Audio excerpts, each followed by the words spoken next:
If you enjoy stories like this, please sign the follow button up for a cannonball competition in the Limpopo River.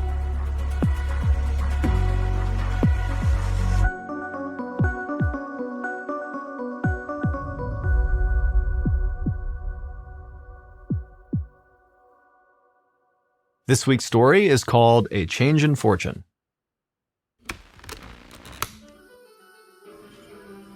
On the hot evening of September 20th, 1987, 37-year-old Maria Ferreira hosted a lively family gathering at her small home in Goiania, Brazil.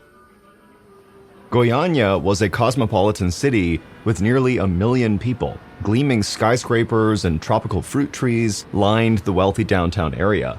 But there were also areas of extreme poverty. Maria and her husband, Davayer, lived in one of these lower-income neighborhoods where they owned and operated a scrapyard on their property. It was hard work, especially in the intense tropical heat. But Maria and Davayer made a great team.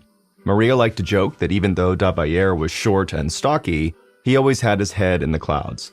Davayer would tease Maria when she took things too seriously, saying that was why she had a gray streak in her long brown hair.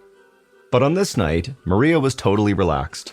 There was plenty of delicious food and drink with people she loved, and they were able to pay for it because they had a little extra money from selling more scrap metal than usual. Maria and Davayer had also acquired a rare good luck charm a few days earlier. They never had much in the way of material possessions, but they tried to find beauty in their everyday life. This time, it was in a trinket Davayer had found.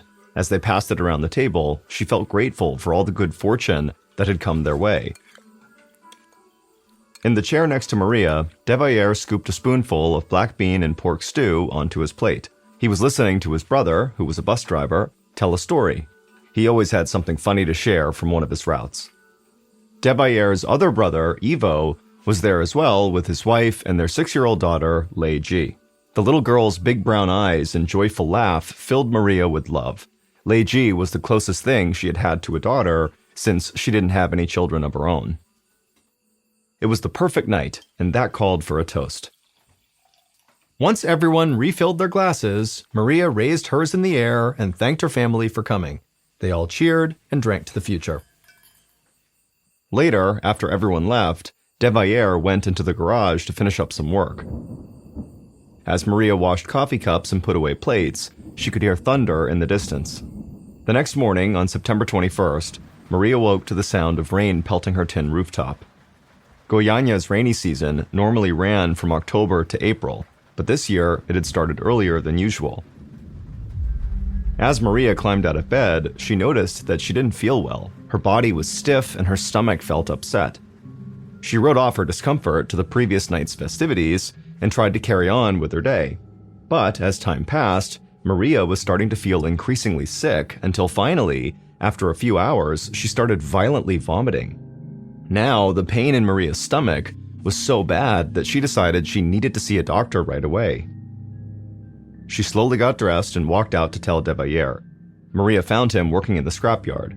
It was cluttered with old refrigerators, large pieces of sheet metal, and disassembled machines. Davayer offered to take her, but she said she didn't want to distract him from his work, so she told him she could get there on her own. Maria took a bus to a nearby hospital and was able to see a doctor right away. After the doctor examined her, he said everything was fine. She must be having an allergic reaction to something she ate. Maria was relieved it wasn't something more serious. She found it hard to believe she could be this sick from food she was used to eating, but the doctor reassured her and said to go home and rest and she would feel better soon. But that evening, Maria still felt just as sick. She called her mom, who lived in a neighboring town, and asked her to come stay for a few days. Maria's mother took a bus there right away, and once she got there, she did her best to nurse her daughter back to health, feeding her broth and herbs, but whatever Maria had caught, it just wasn't going away. Even worse, Maria's mother soon started to feel sick too, with the same symptoms of fever and upset stomach that Maria had. So 2 days later, Maria's mom had to return back to her home to rest and recuperate as well. Maria was confused. If she was suffering from a food allergy like the doctor thought, why would her mom have gotten sick too? So now she thought maybe she'd come down with the flu and her mother had just caught it from her. So when her brother-in-law, Ivo, stopped by the house on September 24th, Maria tried to keep her distance from him. She'd been sick for 4 days and didn't want to risk passing anything on.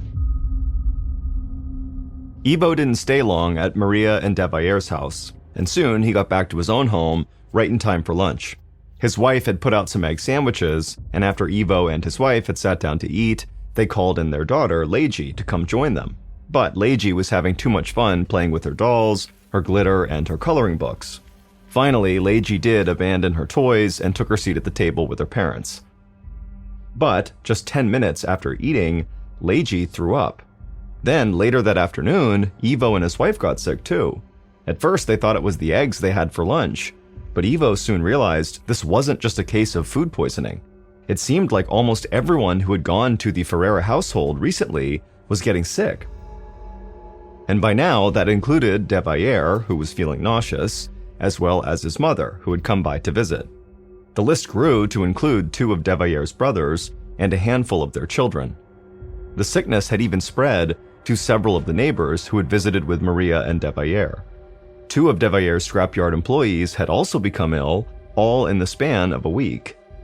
When Maria found out about the growing number of people who were getting sick, she was horrified, and she became even more afraid when she noticed something else very disturbing. There were these red lesions that were showing up on her skin that were painful to the touch. By September 27th, nearly a week after first getting sick, Maria's stomach pain was unbearable. As she lay curled up in bed listening to the rain falling outside, she thought back to that last night she felt healthy. It was the same night she had hosted the big family gathering. Maria tried to remember everything she had done that night. Then she realized something. There was only one thing that everyone who had gotten sick over the last 10 days had in common. Maria could barely move, but she knew what she had to do next. If she didn't get to the bottom of this mystery, her whole family could be in serious danger. And so, on the next morning, she willed herself out of bed and slowly managed to get dressed. Then she gathered the evidence she needed in a cloth sack. Maria knew where she wanted to take it, and it wasn't to the hospital where she'd been before. She was going somewhere that had the authority to help her. The only issue was, she needed someone to go with her. She was too exhausted to make the trip on her own. Devaier wasn't feeling well enough to go with her, so she asked another scrapyard employee to accompany her. Maria let the young man carry the bag she'd packed. She was so weak she could barely keep moving. Just down the street, they boarded a crowded bus, and about a half hour later, they got off near an office called the Vigilancia Sanitaria. This was a public health agency that regulated pharmaceuticals, food products, and sanitary conditions. It was basically the Brazilian equivalent of the Food and Drug Administration in the United States. Maria thought that if anybody could figure out what was making her and her family so sick, it would be someone at this agency. She and her companion entered the plain brick building through a courtyard and were taken into the office belonging to the agency's director. The young man helping Maria dropped the bag he was carrying on the official's desk. Then Maria wiped her flushed face with a handkerchief and explained what it was. She said the contents of the bag were killing her family. The official just stared at her. He looked inside the bag and seemed confused. The items inside didn't look particularly dangerous. He said what really concerned him was Maria. Maria knew she was sweating and visibly shaking, and she noticed his expression as he looked at all the lesions and burn-like marks on her arms. The official told her that right now, she just needed to see a doctor, but he did promise he would take a closer look at what was in the bag. And, just to be safe, the official put the bag on a chair in the building's courtyard, then made sure Maria knew how to get to the nearest health clinic. Maria was skeptical. The last time she'd seen a doctor, he'd given her the wrong diagnosis, but she didn't know what else to do, so she and her companion left the agency and headed to the bus stop. Maria insisted that her companion return to the scrapyard and get back to work. Unsure and scared about what she would find out, Maria boarded the bus alone. A short time later, a doctor at this clinic carefully examined Maria and then gave her a new diagnosis. He said she was right. She was not experiencing an allergic reaction or food poisoning. What she had was a tropical disease, and her family and friends who were sick probably had it too. He explained that the unusually heavy rains had been spawning mosquitoes and a host of other bugs that carried infectious diseases. A virus like dengue or Zika would explain her symptoms, including the burn-like lesions she'd developed. The doctor assured Maria that this was all very manageable and that everything would be okay. Then he arranged to have her transported to the Tropical Diseases Hospital for specialized treatment. Maria's unease lightened, and she even managed a weak smile. She finally had a real explanation for what was happening to her and her family. It was a relief to think that the bag she had left at the health agency didn't actually have anything to do with a tropical virus.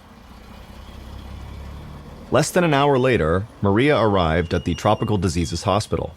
As a doctor took her vitals, she asked if he knew what type of virus was going around. But instead of answering her question, the doctor gently took her arm and began closely examining her skin lesions.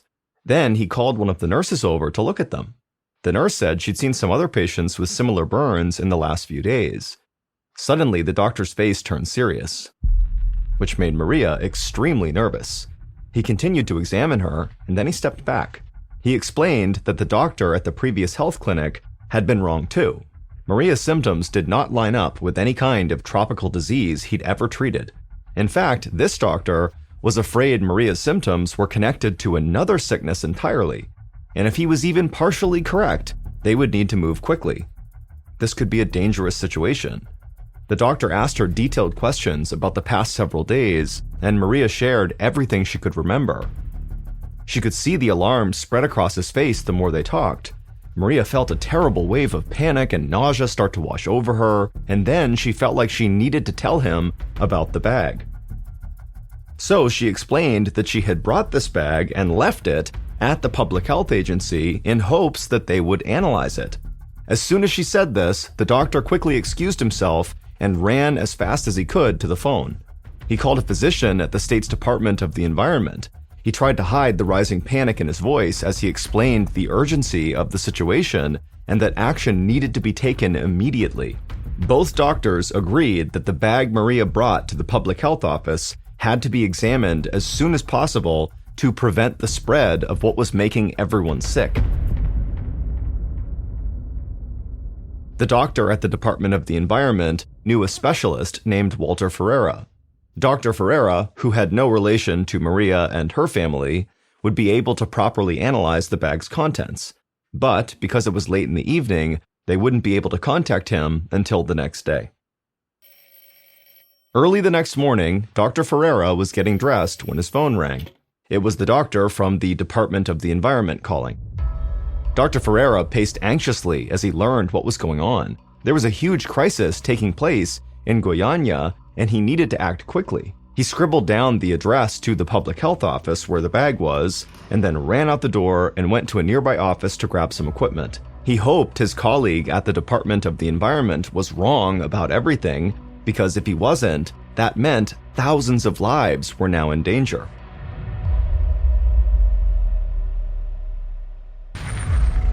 About an hour later, Dr. Ferreira arrived at the public health office. Before he entered the courtyard, he pulled a device out of a case. The device would reveal if their terrible suspicions were correct. He carefully switched on the piece of equipment, but right away it seemed like the device was malfunctioning. And no matter how much Dr. Ferreira struggled to adjust the equipment, it just wouldn't work. The readings were just so impossible that he assumed it had to be broken. Dr. Ferreira was frustrated. Now he would need to go back to his office and swap out this broken device for a new one. So he let the receptionist know he'd be back as soon as possible. Almost 2 hours later, Dr. Ferreira returned with a replacement piece of equipment. When he turned that one on, the exact same thing happened. The readings were impossible. He tried turning it on and off several times, but he just kept getting these totally incredible readings. After a few minutes, Dr. Ferreira was horrified to realize that he had been wrong. Both of these devices had been working perfectly fine, and that meant The reality of this situation was much, much worse. If this situation didn't get handled, the whole city of Goiania could have a catastrophic health crisis on their hands, and maybe all of Brazil could have a health crisis on their hands. So Dr. Ferreira knew he needed to get to that bag.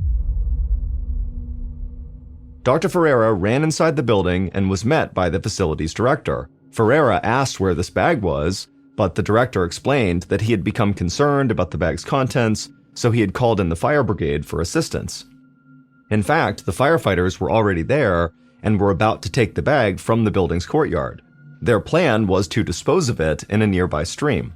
Dr. Ferreira ran into the courtyard and saw a group of firefighters surrounding the bag. He yelled for them to stop, and that if they threw it in the water, it would trigger a horrific disaster. He warned them not to touch it and insisted that everyone just evacuate the building. Once Dr. Ferreira was able to explain what was happening, the firefighters realized just how serious this situation was, and they helped him clear the area. But the day was far from over.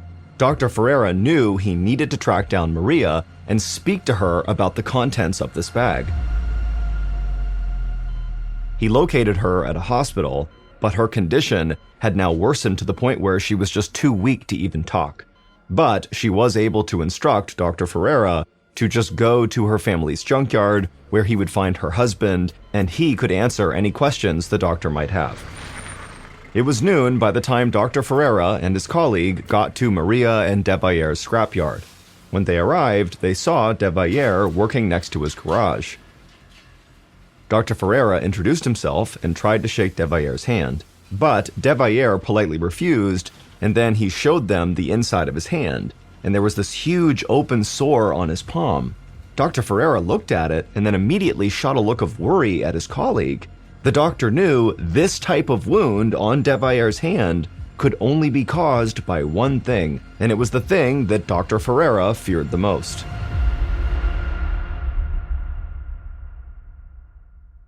De Valleire told them that this whole situation began 11 days earlier on September 18th. That morning, around 10 a.m., a young man had stopped by their scrapyard and told him about some scrap metal he'd found and wanted to sell. He had never seen anything like it and thought it was valuable. De Valleire said he was interested and told the young man to bring it over. Later that day, the young man returned, now hauling something in a wheelbarrow. Inside this wheelbarrow were the disassembled pieces of a large metal contraption. There was also a small capsule shaped like an oversized thermos. De Valleire thought both items were made of stainless steel, which would earn him a nice profit. But after De Valleire examined the capsule more closely, he became even more excited. It was lined with lead, which was an even more valuable metal. De Valleire paid the man the equivalent of about $30 and brought his new purchases into his garage. He left them there before heading inside to eat dinner.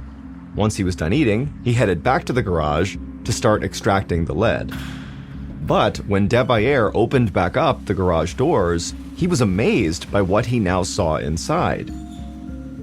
A strange blue glow was now coming from the thermos-shaped capsule. De Valleire was a deeply spiritual man and thought he might have encountered something supernatural. He grabbed the metal capsule and called Maria into the garage so she could see it too. When Maria saw its unusual glow, she was just as mystified as De Valleire. They took a closer look and saw that the blue light was coming through a small window on the side of the capsule. The window looked like it had already been punctured with a screwdriver, probably by the young man who had just sold it to De Valleire. Maria thought there could be a priceless gemstone hidden inside, but De Valleire was sure that it was actually a holy relic that would bring blessings and good fortune to the family.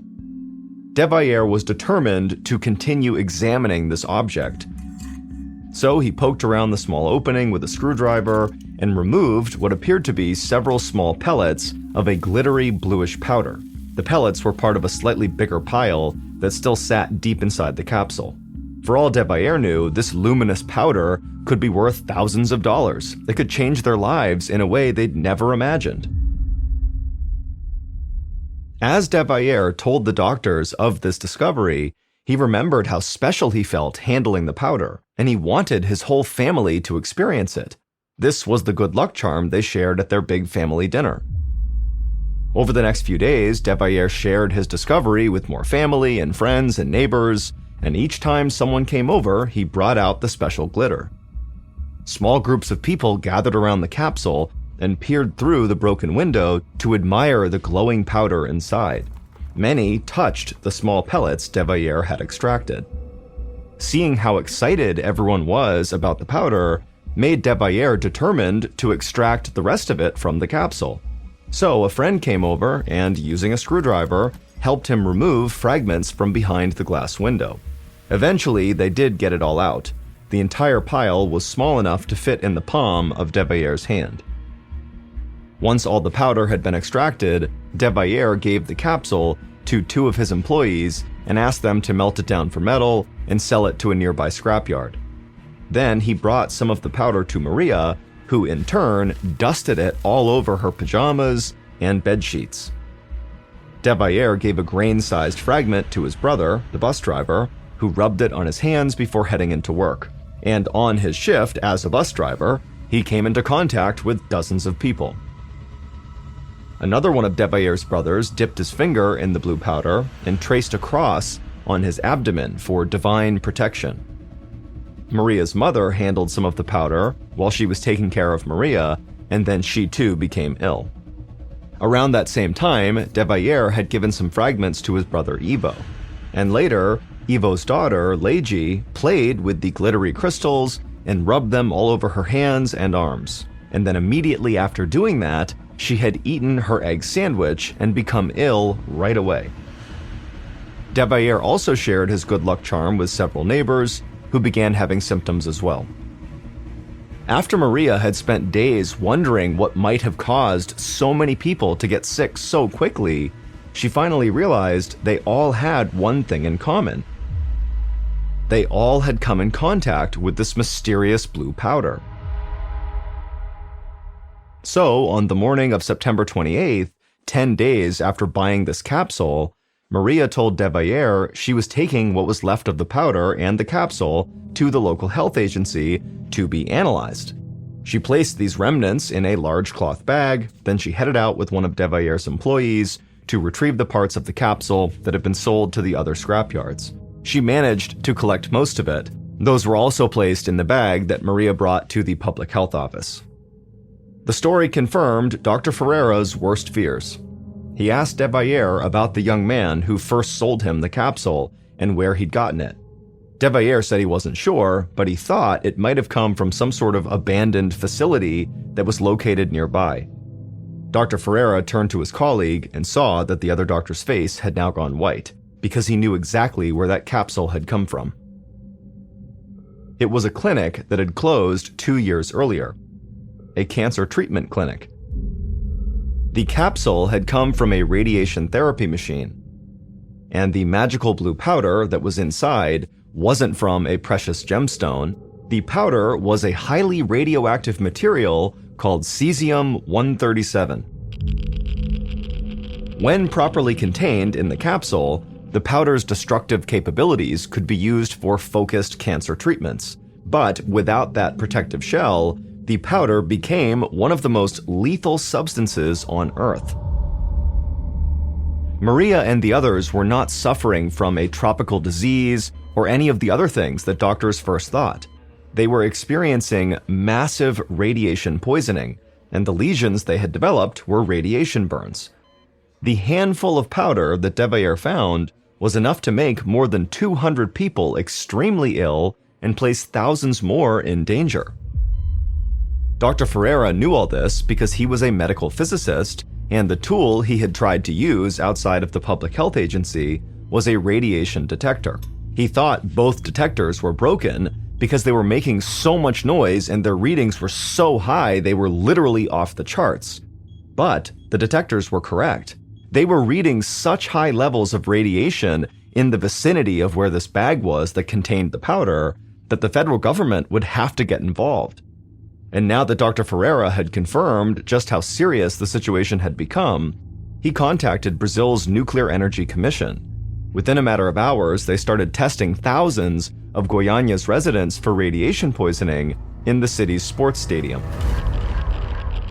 On the morning of September 30th, 13 days after Devayer bought the capsule, workers in hazmat suits arrived in the courtyard of the health agency to properly dispose of the bag that contained the radioactive material. The abandoned cancer clinic, where the blue powder was first discovered, was demolished as well.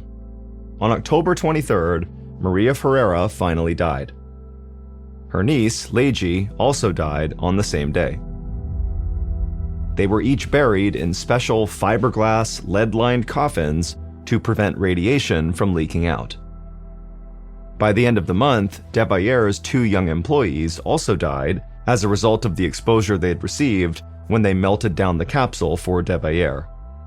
While Maria's husband, Devayer, survived the tragedy, he never mentally recovered.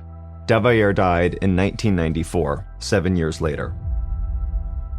Thankfully, no one else died from the radiation exposure, but many others sustained amputations, severe burn scars, and lifelong medical conditions. The Goiania incident remains one of history's deadliest disasters involving medical radiation.